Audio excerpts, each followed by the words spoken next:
apa sih konsep wall of government itu? Kalau untuk konsep dari wall of government itu sebenarnya tujuannya adalah untuk mencapai tujuan dari nasional atau negara kita. Nah, konsepnya itu terdiri dari policy integration, policy coherence, cross-cutting policy making, joint up government, concern decision making, dan policy coordination atau cross government. Oke. Oke, Mbak Gina, berdasarkan konsep wall of government tadi, kenapa sih kita itu atau pemerintah harus menerapkan wall of government ini atau WOG ini? Alasan kenapa kita harus pemerintah lebih tepatnya harus menerapkan wall of government itu yang pertama adalah karena adanya faktor-faktor eksternal seperti dorongan publik dalam mewujudkan integrasi kebijakan dan juga program pembangunan serta pelayanan agar terselenggaranya pemerintahan yang lebih baik. Seperti itu.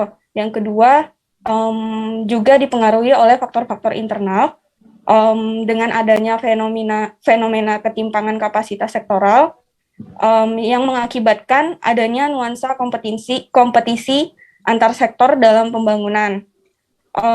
Yang ketiga, dalam konteks Indonesia, keberagaman latar belakangan nilai, budaya, serta adat. Seperti itu sih Mas Daniel. Ya, berdasarkan tadi Mbak, kan tadi dikatakan ada faktor eksternal, faktor internal. Apa sih tantangan penerapan WOG dalam prakteknya? Pada prakteknya sih tantangannya mungkin lebih kepada sumber daya manusia yang ada di negara kita itu masih belum kompetitif dibandingkan dengan negara-negara yang lain. Selanjutnya juga birokrasi atau institusi dan juga nilai-nilai dan budaya organisasi kita yang mungkin belum penerapannya belum sempurna dan belum jauh lebih baik seperti itu.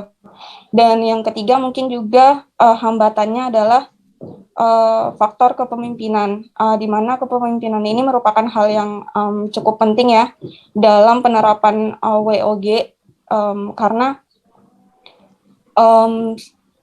dalam penerapannya kita semua harus bisa terlebih dahulu memimpin diri kita sendiri sebelum memimpin orang lain. Mungkin seperti itu.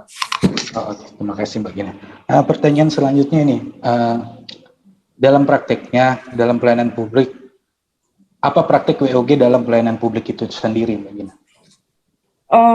Salah satunya tadi yang sudah pernah dibahas juga oleh kelompok yang lain, ada gugus tugas, koalisi sosial, dan koordinasi antar lembaga. Oke, makasih Mbak Gina. Selanjutnya, tadi kan kita telah berbicara tentang praktik WOG, apa sih WOG itu. Nah, sekarang apa sih syarat penerapan WOG yang baik? Syarat-syarat penerapan wall of government yang baik itu bagaimana? Untuk penerapan WOG yang baik itu mungkin kita membutuhkan new concept atau cara kerja yang baru, bagaimana dalam penerapannya WOG ini bisa dijalankan agar lebih baik, agar jauh lebih baik dari sistem yang kita miliki sekarang ini. Selanjutnya budaya dan filosofi yang dibutuhkan agar penerapannya itu bisa berjalan seiring dengan perkembangan budaya dan filosofi negara kita. Selanjutnya yaitu mungkin pengembangan kebijakan serta mendesain program serta pelayanan yang jauh lebih baik kepada masyarakat. Oke, makasih Mbak Gina.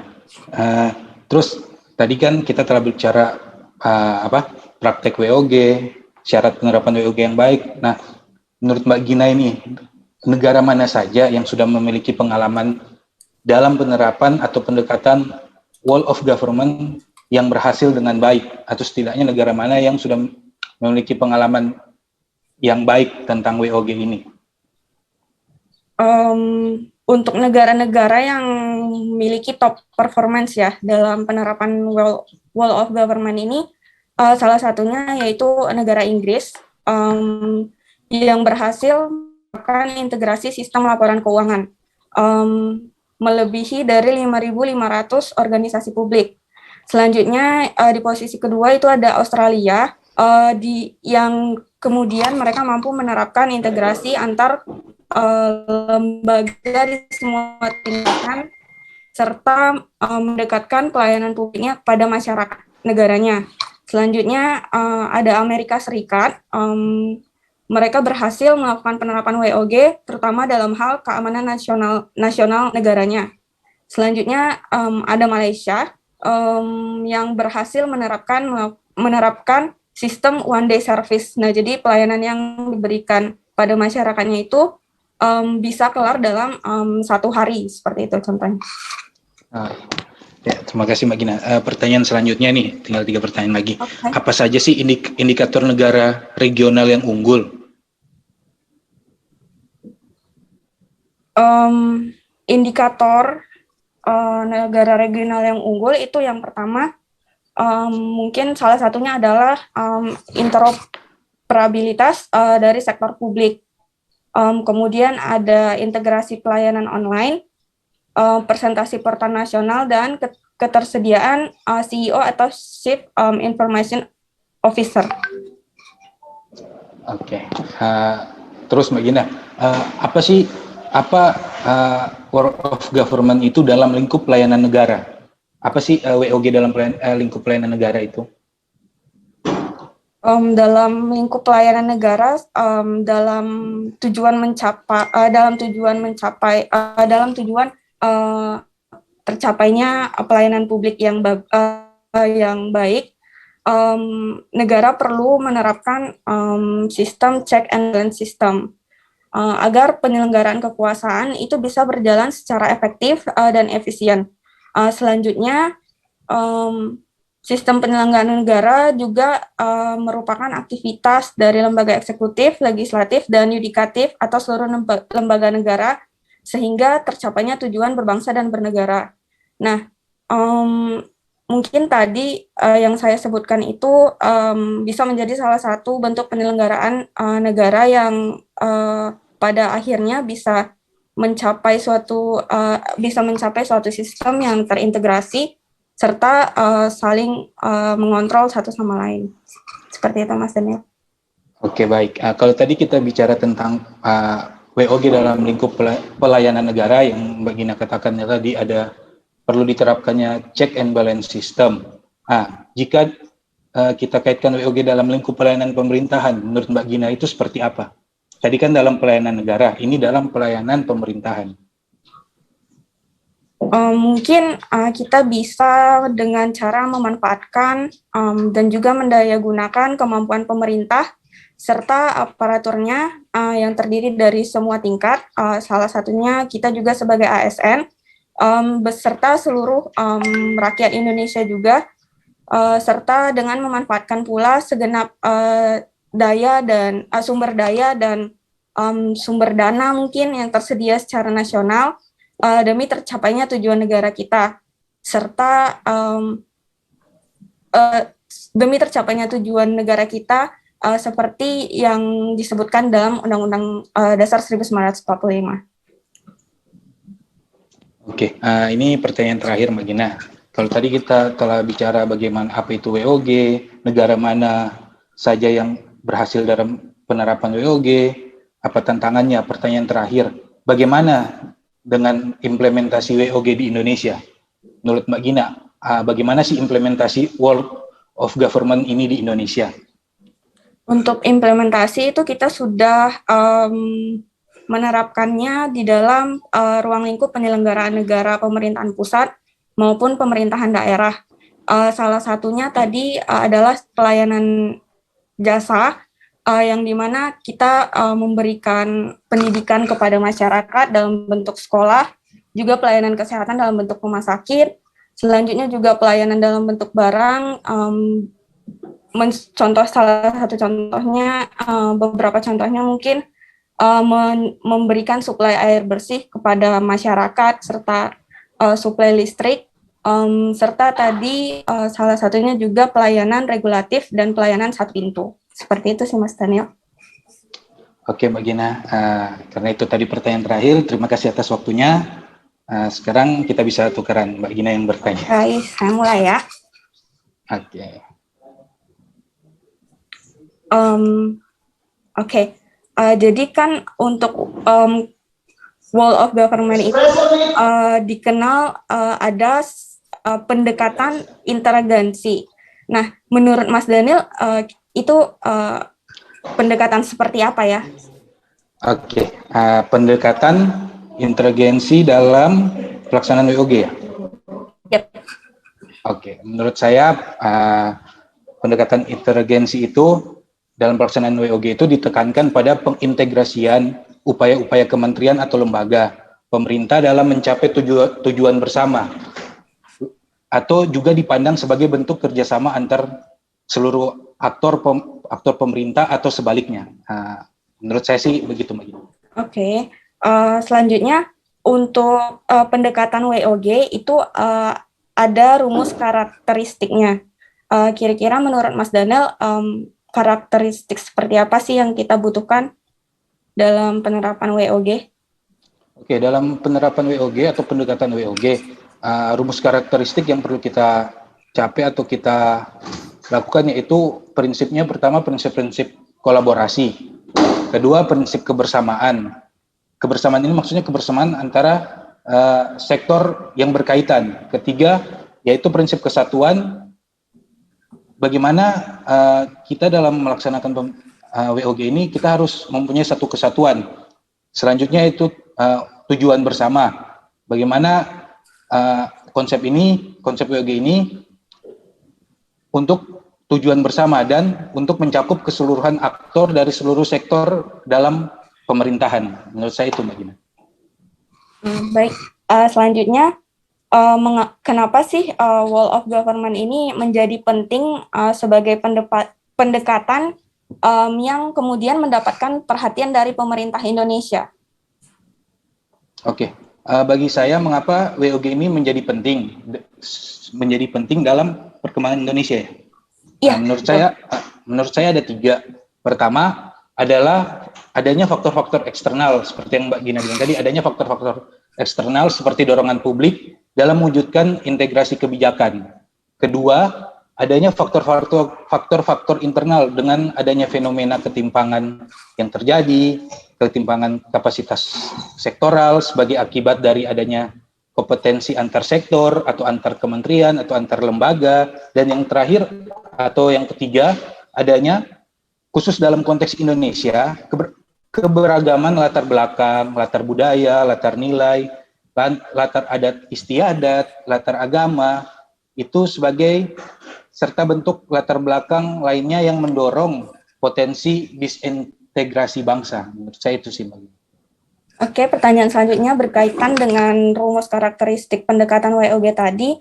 Nah, cara pendekatan WOG yang bisa dilakukan itu seperti apa? Pendekatan WOG yang bisa dilakukan, menurut saya sih pertama membentuk lembaga koordinasi khusus. Kedua, koordinasi antar lembaga, antar pemerintahan, antar kementerian. Ketiga, membuat suatu koalisi yang tujuannya agar tercapai suatu tujuan bersama yang diinginkan. Atau contoh konkret sekarang sih, kayaknya adanya gugus tugas COVID, itu menurut saya salah satu penerapannya sih dalam WOG. Oke, selanjutnya kepada tantangan dalam praktik WOG. Salah satu tantangannya itu adalah nilai dan budaya organisasi. Mungkin bisa lebih dijabarkan tantangan dalam hal nilai dan budaya organisasi ini? Oke, tantangan salah satunya dalam nilai dan budaya organisasi ya? Ya, benar. Oke, nilai dan budaya organisasi tantangannya bagi pemerintah dalam penerapan WOG sendiri sih menjadi itu salah satu kendala dalam kolaborasi kelembagaan. Nilai dan budaya organisasi yang ada menurut saya masih masih nilai dan budaya organisasi lama yang tidak langsung dalam penerapan satu pintu begitu, Mbak Gina, atau tidak langsung dalam organisasi yang bertele-tele, menurut saya, begitu. Oke, selanjutnya tantangan selanjutnya kan juga ada, yaitu salah satunya kepemimpinan. Nah, kepemimpinan seperti apa sih yang dibutuhkan dalam penerapan Wall of Government ini?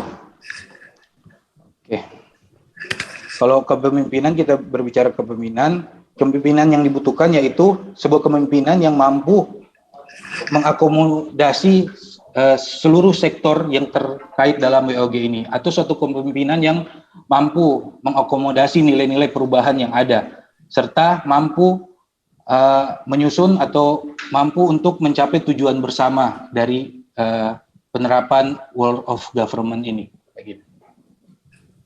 Oke. Selanjutnya untuk contoh penerapan World of Government dalam pelayanan transportasi itu seperti apa ya? Dalam pelayanan transportasi, contoh penerapan WOG itu menurut saya sih salah satunya dalam online ticketing kereta api, atau dalam layanan pengaduan online atau pengaduan informasi yang telah diterapkan oleh PT KAI. Sebagaimana kita ketahui sekarang, kalau kita melakukan pemesanan tiket dapat melalui online, atau kalau kita melaporkan suatu pengaduan, kita dapat mengupdate pengaduan online, begitu Mbak Gina. Oke, selanjutnya